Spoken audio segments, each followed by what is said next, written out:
Hey guys, it's Pete from Crunch Time Coaching. Welcome to video number 3 of 4 in our Legends series. Before we start, again, we do want to thank you all for your comments. We have just loved reading them. Thank you so much. And before we get into video number 3 of 4, which is going to be great, I do want to make sure that you have checked out the first 2 videos because it's really important that you watch them in a sequence because they're all designed to help you play your best tennis in matches, specifically when the pressure's on. And today really may be my favorite video because Rod Laver, who is arguably the greatest player of all time, like I said in the last video, very Federer-like to where he just didn't hit good shots, he hit great shots, brilliant shots under pressure. He's going to explain how he did that, what his philosophy was like in those situations. And then John Newcomb is going to show us how we can save our best tennis for last. So if you've ever been out there and you've watched the pros play and you're like, man, how do they play so good when the match is on the line? I get so nervous I can barely hit the ball. You're going to really enjoy today's video. We also have Roy Emerson going to take us through some doubles tips, so you're going to enjoy that. And then Fred Stolle is going to take us through 3 tips we can do every time we hit the court to ensure that we have fun out there and get our best results. Also, before you watch today's video, I do want to invite you to stick around to the end. I have a very important announcement that you're definitely going to want to stick around for. So here is today's video. Enjoy 4 legends, 90 Grand Slam titles. That's crazy. Enjoy. We'll be back. Holding your best stuff back, something you haven't done before. I always like to do that, especially even in a 5-set match. You know, I'd get into the 5th set and I want to have something up my sleeve that I hadn't done previously.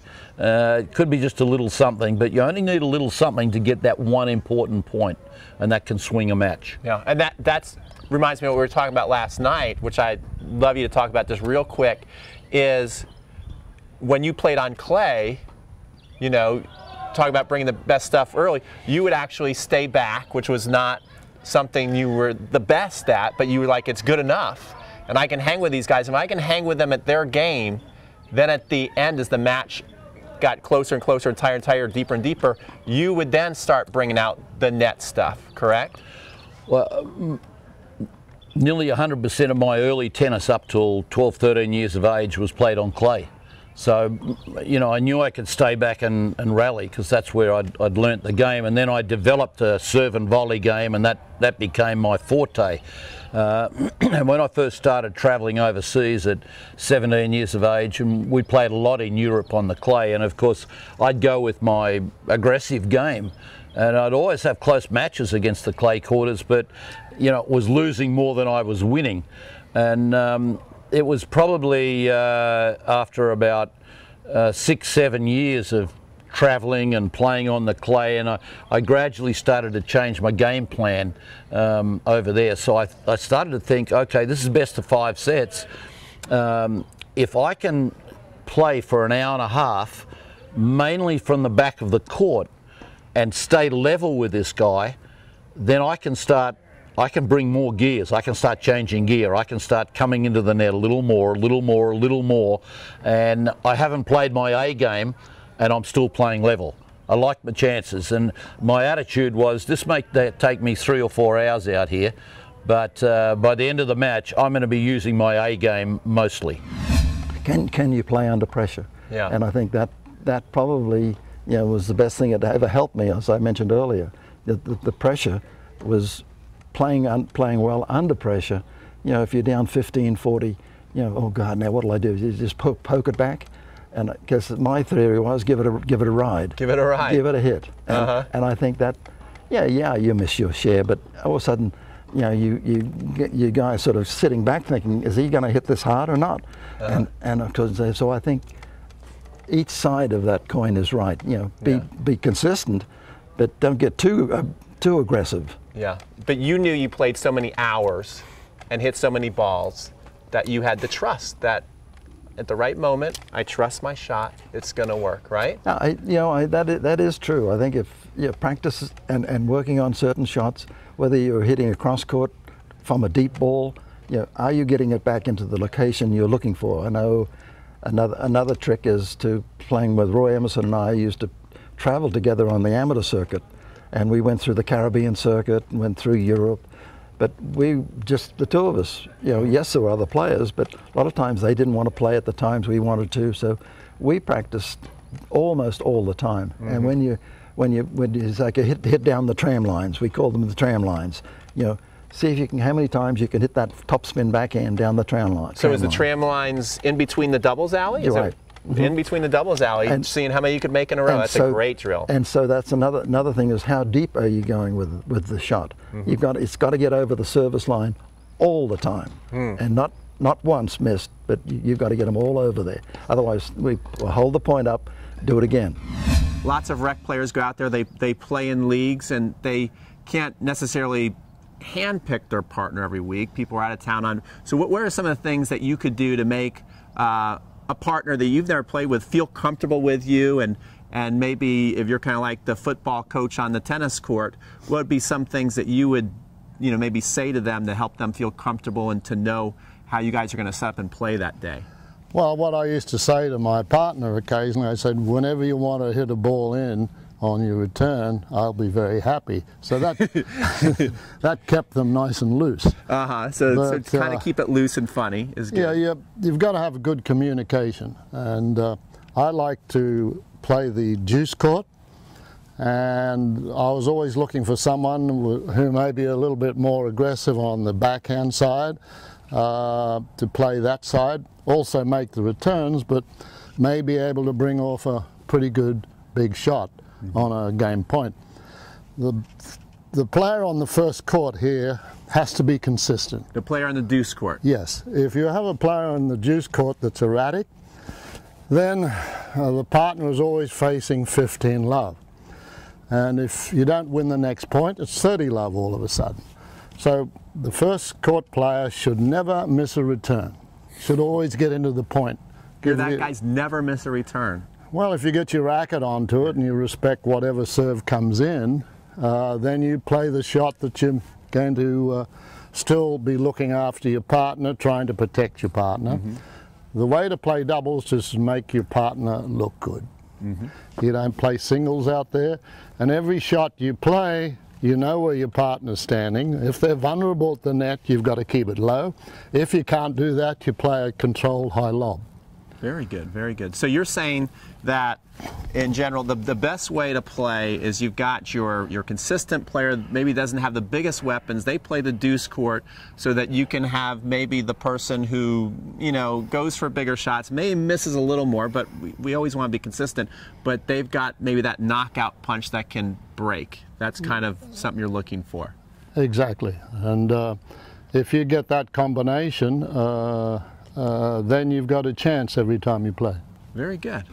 Fred, thanks so much for coming out and doing that. And I know it was a lot of fun with the kids. They were pretty good, huh? Oh, very good, very good. But just a couple of tips for you folks over there, recreational players, that hopefully have enjoyed the work on the court today. Just 3 quick things to help you go. When you're taking or watching videos or taking lessons or even taking coaching lessons, just try and pick out a couple of things out of the day that will help. Don't try and absorb everything that you see on the video, everything that the coach tells you, because then it'll just play with your mind. Just pick a couple of things out of that may help, whether it's the ball toss, the arm on the ball toss that has to remain straight, or just a couple of little things that can help your serve. And the second tip there is just as recreational players, most of us get out there and you're playing socially, you go out and practice forehands, backhands, volleys for 10 minutes, and then you say, well, let's hit a couple of serves and start. Well, my suggestion there is practice your serve just as much as you practice the return of serve, because if you're playing doubles or singles, anything out there on the tennis court, and you don't lose your serve, well, you can't get beat. Thirdly and lastly, return a serve. A lot of players will watch the pros now and they'll say, hey, I want to play like the pros. The pros, when they get a break point, they go for broke. Doubles has changed somewhat now, particularly on second serves. They tee off on those second serves. Don't do that at a recreational level. Get the ball back into play. You'll win many more points that way. Break serve much more, because the fellow up the other end of the serve, your opponent up the other end of the court, is just as nervous as you are. So on the break points, try and make that returner serve. Ken Rosewall, who I played with and won some Grand Slams, he used to get so frustrated if he couldn't get that second serve back into play. That's the best tip I can give you. Welcome back. I hope you enjoyed video number 3, as well as all the videos that we've gone through. The Legends want to thank you for watching them, and we hope that it's already made some changes in your game.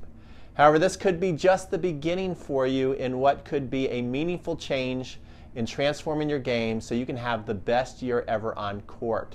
I'm talking about continuing your journey with the Legends, because they have created a complete, comprehensive training system called Legends Guide to Tennis Mastery. And the cool thing about this training system is that we know it works at the highest level. It's been proven. The Legends have gone out there and got the maximum out of their game. They've literally become some of the all-time greats. And now what they want to do is help you reach your potential, your full potential as a player, so you can go out there and have your best year ever on court.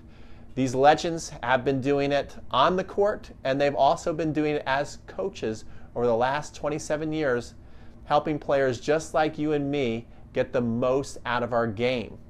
Now, I have a video for you that I'm going to share that features some of the Legends campers who've been going over the last 27 years. They return year after year.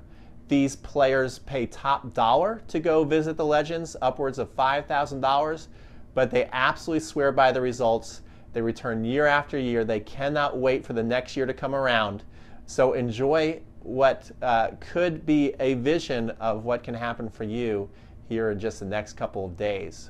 So Joel, you've been coming here 18 years to learn from these Legends. What are some of the most valuable things they teach you, and what do you think the people at home are going to learn from these Legends of the game? Well, these are the best volleyers in the tennis history. These guys know what it means to move forward. These guys understand doubles. These are also the greatest doubles players ever. People like Roy Emerson, John Newcomb, these guys have won more slams than anyone who've ever played, particularly in doubles. They understand about movement, about volleys, about teamwork, about the emotional part of the game, about the strategic part of the game, technical things, about approach shots, how to aim your serve, how to practice your overhead, all the things that are going to make you a complete all-court, all-around player.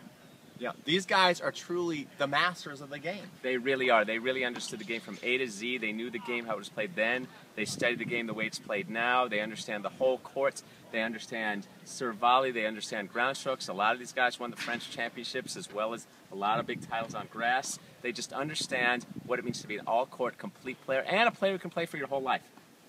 So there you go, guys. You heard it from a tennis historian and writer, Joel Drucker, on why he comes back year after year. You know, you can get a lot of tips from your local ranch pros and that, but these guys can provide you with wisdom that is you just don't get from anybody else. I mean, for an example, Roy Emerson. I don't play on Roy's team. I've been playing on John Newcomb's team for every year but 1 year down here, and I was in the middle of a singles match. And I missed about 4 or 5 backhands in a row against Emo's guy on the court. And Emo walked by and he just looked at me and he said, "Hey, Blue, right thumb in left pocket." And so I was walking back to the service line and I started thinking about it. And when you take your right thumb and you stick it in your left pocket, the head of your racket is low, your shoulder has to turn, and you've got to bring your foot around in order to do it, so you're in a perfect position for a backhand. He didn't go through the whole mechanics of the stroke. He didn't say get up under the ball. All he said was right thumb, left pocket. So Marty, what keeps you coming back year after year to the fantasy camp? Well, there are many things, but the thing that is probably most instructive for you is every morning some of the Legends will give you instructions on various things, doubles instruction, return of serve, how to hit a serve, and it's absolutely priceless. I mean, the kinds of information that they give you, you just don't get anywhere else. That's true. That's why you guys need to be into this video series with the Legends. So there you go, guys. You can see that the players who attend this camp, they absolutely love it. They look forward to it every year. I can tell you that I can't wait to go back. But the cool thing is you're not going to have to wait that long. In the next couple of days, you're literally going to have an opportunity to have the legends training you right in your living room, and it's going to be really, really cool. The camp costs upwards of $5,000. You're not going to have to pay near that. It's going to be a fraction of the cost. So literally anyone serious about their game who wants to see meaningful change can do that. We'll be able to do that. And what we're going to do in video number 4 for you, we're going to do some really cool stuff. We're going to tell you exactly what is in the course, how it's going to help your game, how much it's going to cost. And we're also going to be sharing with you that the Legends have teamed up with some of the best coaches in the world, and we've added another comprehensive training system within this training system. So it is really a mega course. We can't wait to tell you all about it. In the meantime, if you still have questions, we still love to answer them. Comment below, and if you haven't yet, you'll be entered into a Midwest raffle to win a $100 gift certificate, which we'll be announcing the winner in video number 4 as well. Just below the video will be the announcement. We'll just kind of put the person's name in there, and we'll make sure we get in touch with you. So until then, leave your comments. We'll be sure to read as many as we can and answer them. Make sure between the next couple of days that you're looking out for your inbox, and go out on the court and keep working on this stuff. I think there's lots of great things that you can go out there and work on, and hopefully you already have done so. So this is Pete saying bye for now, but we're just getting started. We'll be back in a couple of days.